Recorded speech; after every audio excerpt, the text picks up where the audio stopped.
Hey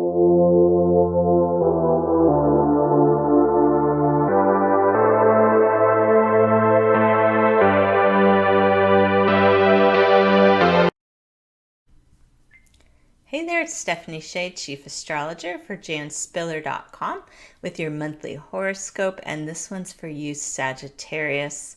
We are coming into July, and we already have some of 2020's most intense astrology behind us.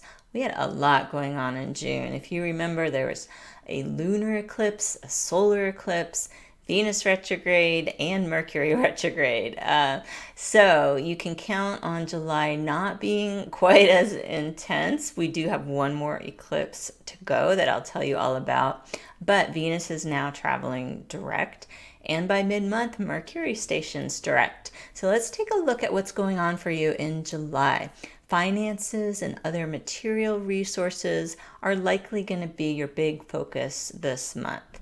Now, much of July's astrology will bring your attention towards money, values, and use of time. Business agreements are poised to move forward towards the end of the month. So these are some of the overarching themes for you. Let's look at the astrology. We've got July 5th, a lunar eclipse in the sign of Capricorn, and that's going to offer you support for goals related to money and resources. Now, if you've been taking steps to improve your financial situation, you could see some results around this eclipse.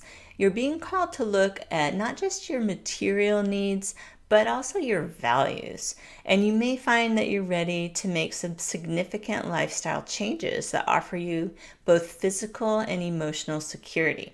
So there's a lot you can do with this lunar eclipse. Use the power of the lunar eclipse to see what is and isn't working in your life right now.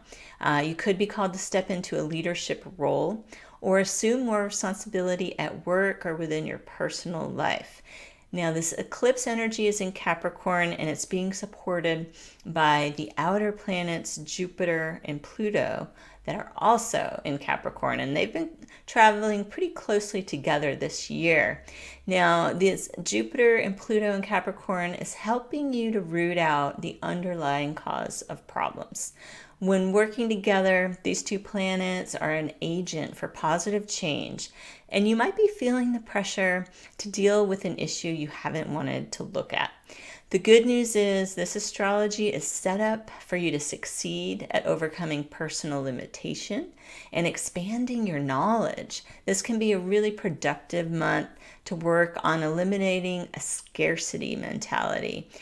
This is big for a lot of people with money. And instead of making decisions based on immediate material gain, you'll be able to see the big picture and make some decisions for yourself that speak more to long-term sustainability. Now, July 12th, Mercury will station direct in Cancer, and this is going to help communications to flow more easily. Mercury has been retrograde.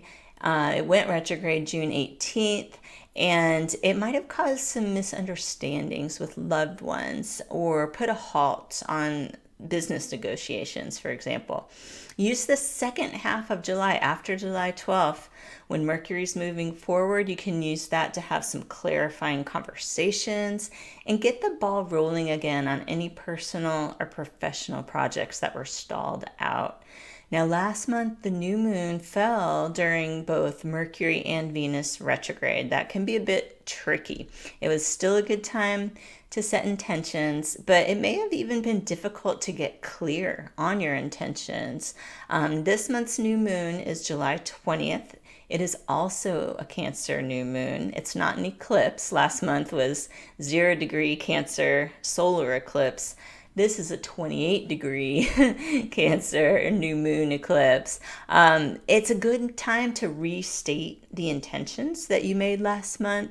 It is really good for rewording intentions that maybe you have now gotten a lot more clarity about. You can fine tune last month's intention and give them an extra boost now that the planets Mercury and Venus will no longer be in retrograde at that time.